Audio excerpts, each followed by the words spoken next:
나한테 올려놓으라고 말하지 그랬어. 끙끙대는 날 보며 그가 한마디 했다. 남편은 마음만 먹으면 의자 없이도 간단히 올려놓을 수 있었을 테지만 그보다 상자를 안 치우고 빙 돌아가는 걸 택했고 뻔히 보면서도 이틀 동안이나 무시했다. 애초에 자기가 필요해서 내려놓은 건데도 내가 시켜야만 치우겠다는 말이다. 문제는 바로 여기 존재한다. 남편에겐 최소한의 노력만 하면 되는 간단한 일이다. 그런데 왜 그는 하지 않는가? 왜 내가 꼭 부탁을 해야 하는 걸까?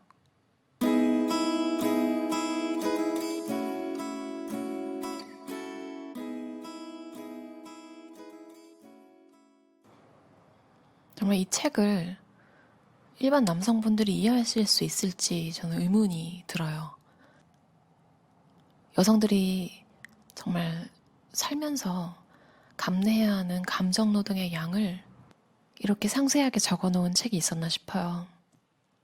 그리고 그렇게 상세한 만큼 저자가 얼마나 생각을 많이 했을지, 스트레스를 많이 받았을지. 답답한 일을 보면 고구마 먹은 것 같다는 표현을 많이 하시잖아요, 요즘에.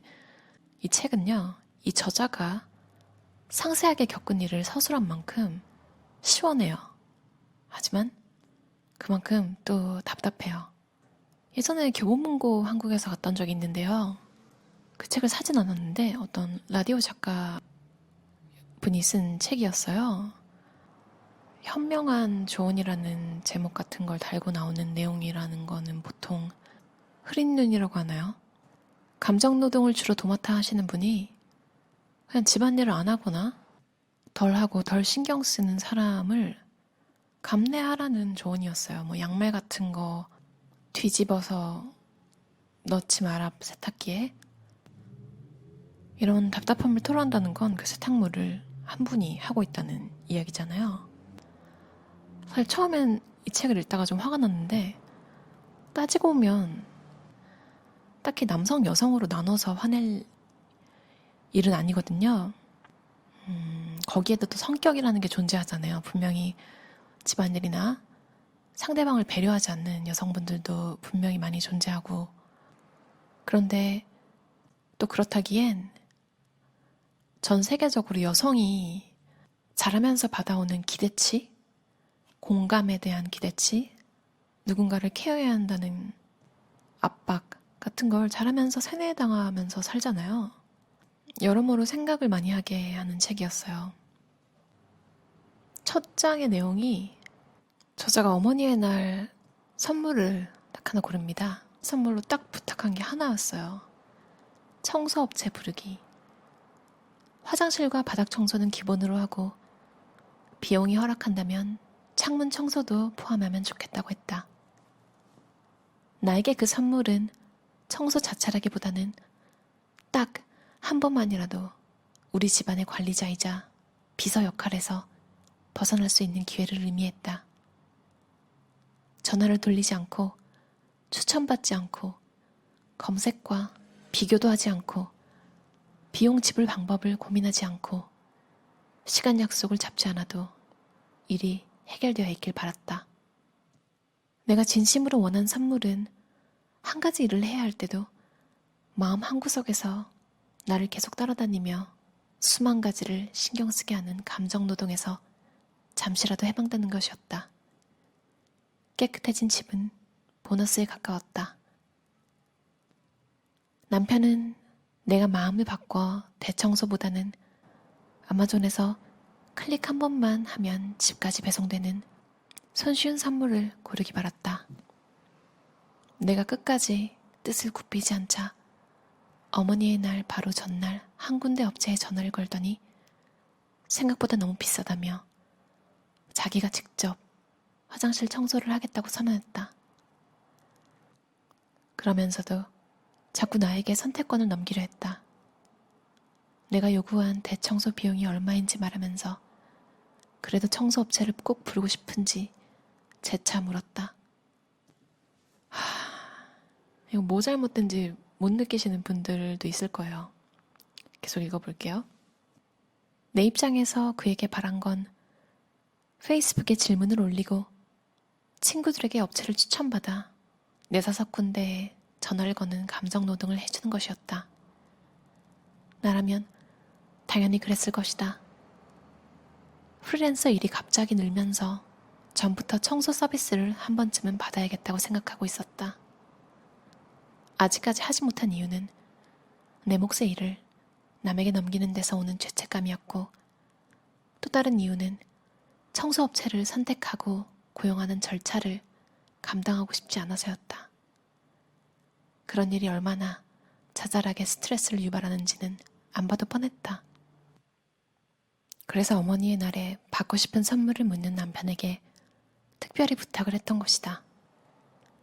하지만 어머니의 날 나는 목걸이를 받았고 남편이 화장실을 변신시켜 놓겠다며 한참 동안 사라졌을 때 점점 더 난장판이 되어가고 있는 집안에서 아이들을 돌봤다. 그래요. 저도 아마 다 참을 수 있었을 거예요. 근데 제일 환장하는 포인트는 이거죠. 남편 머릿속에서는 아내가 간절히 원했던 일을 해주고 있던 터였다. 아내는 가만히 앉아있다가 반짝반짝한 욕실을 얻을 수 있지 않은가. 그래서 내가 결과를 보지도 않고 고맙다는 소리도 없이 바닥에 떨어진 신발과 셔츠, 양말을 줍자 남편은 나름대로 기분이 상한 모양이었다. 해달라는 대로 좀 해주지. 심지어 더 웃기는 건 책을 계속 읽다 보면요, 이 남편이 특별히 못됐거나 가부장적이거나 이기적인 사람이 아니에요. 할 만큼 해요. 사실 방금 사례에서 보면 뭐 청소업체 부르는 거 알아보는 거 귀찮아가지고 마지막 판에 한번 알아보고는 비싸니까 그냥 내가 해야겠다 이러면서, 그래요. 뭐 좀 프로페셔널보다는 덜하더라도 진짜 하기만 하면 뭐가 문제예요. 근데 정말로 화장실 청소를 하라는 게 아니라 딱 그날 하루 모든 감정 노동에서 해방되고 싶다는 뜻이잖아요. 아내가 정말로 요구하는 건. 그런 게 안 읽히나 봐요. 그리고 제일 이걸 읽으면서 고통스러운 건 이 남자는 너무 행복한 거예요. 지금 아내가 원하는 걸 해주고 있는 거예요. 자기는 너무 뿌듯하고 대견하고 칭찬을 기대하고 있어요. 그걸 아내가 모를까요? 해줘야 하는 거예요. 아내는 원하는 것도 받지 못했고 감정노동은 그대로 하고 있으며, 그러니까 그쵸, 청소는 했죠. 근데 그 외에 나머지 애를 돌보고 양말 줍고 떨어진 신발 셔츠 다 줍고, 이게 어머니날 선물로 이게 무슨 의미예요. 그리고 칭찬 안 해줬다고 삐지는 거, 그것도 풀어줘야 되잖아요. 저는 지금 호주에 있는데요. 지금 회사 전에 다녔던 회사가 홍콩 계열 회사라서 딱히 호주 문화가 엄청나게 돋보이는 회사는 아니었어요. 같은 직급으로 채용된 대만 남성분이 있었는데요. 회사에 이제 이렇게 탕비실 같은 게 있잖아요. 아주 막 대기업이라서 빌딩이 있고 이런 건 아니었어요.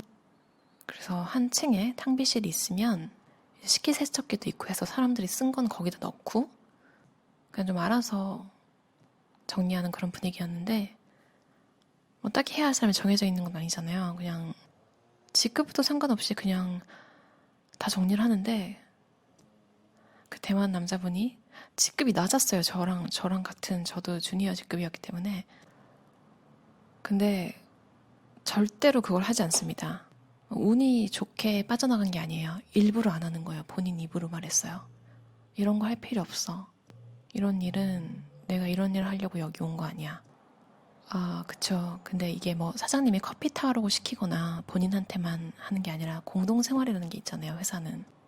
그리고 진짜 이건 무슨 팀 매니저도 지나가다가 하는 일인데, 대만 분들이 다 그렇진 않겠죠. 그 친구에 대한 기억이 안 좋아서 그런가 봐요. 자기 나라에선 여자는 30이 넘으면 퇴물 그런 이야기를 서슴없이 하는 사람이었어요. 그리고 뭐가 잘못된지도 몰라요, 그거에 대해서. 저는 그걸 보고, 아니 어떻게 저렇게 공동으로 같이 해야 하는 일을 본인이 지나가다가 봤을 때 그걸 무시하고 그냥 갈 수 있지? 그럴 수 있는 게요. 신기하기도 하면서요. 화가 나기도 하면서 정말 아주 약간의요. 부러움이 느껴졌어요. 너무 이상하죠? 그럴 수 있다는, 그렇게 자라왔다는. 그러니까 뭔가 일을 무시할 수 있다는 거잖아요. 이 책에서 아내는 그렇지 못하잖아요.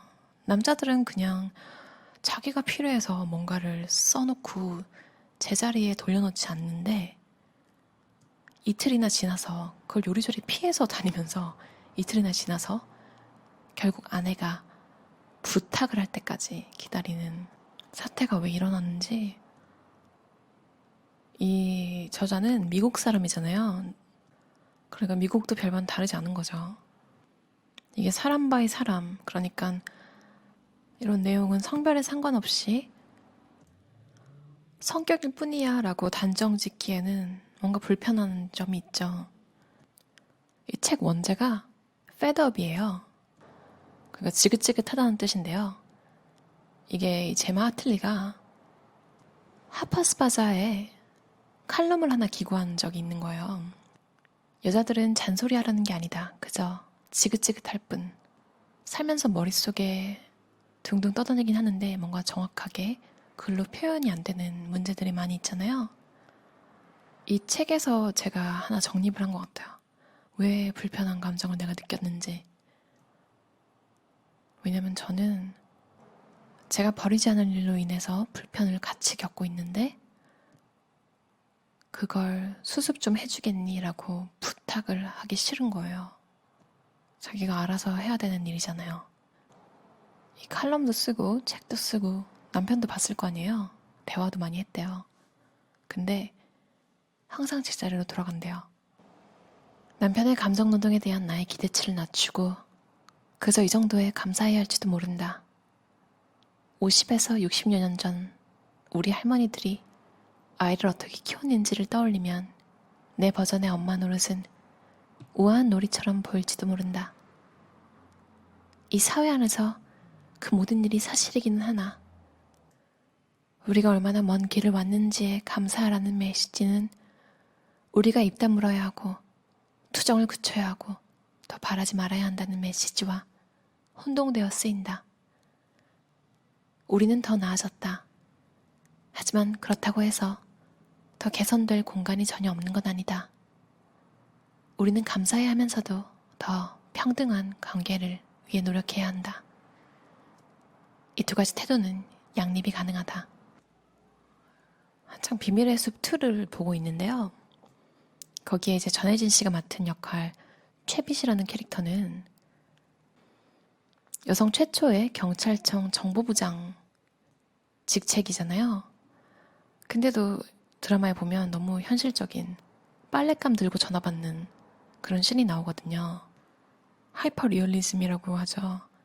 남자 공무원들은 그런 씬이 없잖아요. 아, 정말. 여기에 또 이 책에 남편이 이제 일을 그만하는 장면이 나와요. 이 저자는 프리랜서니까 이제 집에서 일을 할 수 있거든요. 재택근무. 그래서 내심, 한 6개월 정도면 남편이 다른 일을 구하는 동안 구하면서 애들도 좀 봐주고 어쩌면 내 생활, 내가 좀 더 내 일에 집중할 수 있겠다. 이렇게 생각했대요. 6개월 정도는 나 혼자만 생활비를 벌어도 되겠고. 근데 현실은 그렇지 않죠. 우리가 생각하면 당연히 남편이 시간이 더 많으니까 뭔가를 할 것 같은데 본인이 하고 싶은 일을 합니다. 라이딩 하러 나간다거나. 그래서 생각해보면 사실 이 저자가 할 일은 늘어난 거예요. 남편의 자존심까지 세워줘야 되는 내용이 나오거든요. 그런 거 건드리지 않도록 조심해야 하는.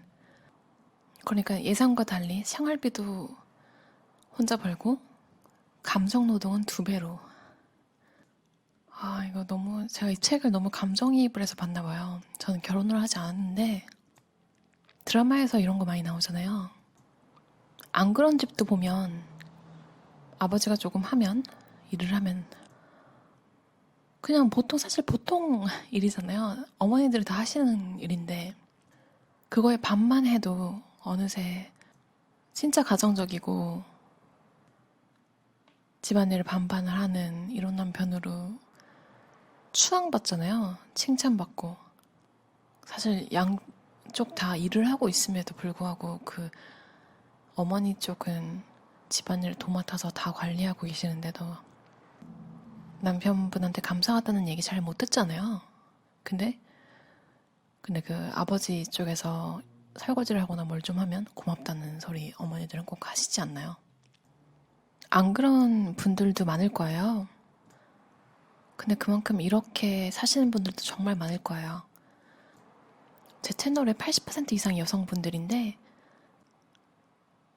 이 책을 읽을 때 좀 맞아 하면서 위로를 받으셨으면 좋겠고, 물론 다 또 공감이 가는 건 아니에요. 근데 공감이 가는 부분이 많아요.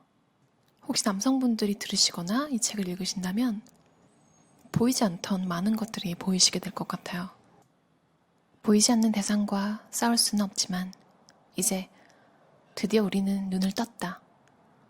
감정노동과 감정노동의 넓게 뻗은 가지들, 우리 삶 속에서 얽히고 설킨 가지들을 이제는 볼 수 있다. 개개인에 맞는 해결책을 신중히 찾아낼 것이다. 자신있게 앞으로 한 걸음 내딜 것이다. 우리 아들과 딸들은 우리가 알았던 그 감정노동의 고통을 모를 것이다. 그들은 더 잘 알고 더 잘하게 될 것이다. 우리는 과거와 선을 긋고 새로 시작할 수 있다. 새로운 세대의 탄생은 지금 내가 서 있는 자리에서 시작된다. 들어주셔서 감사합니다. 즐거운 주말 보내세요.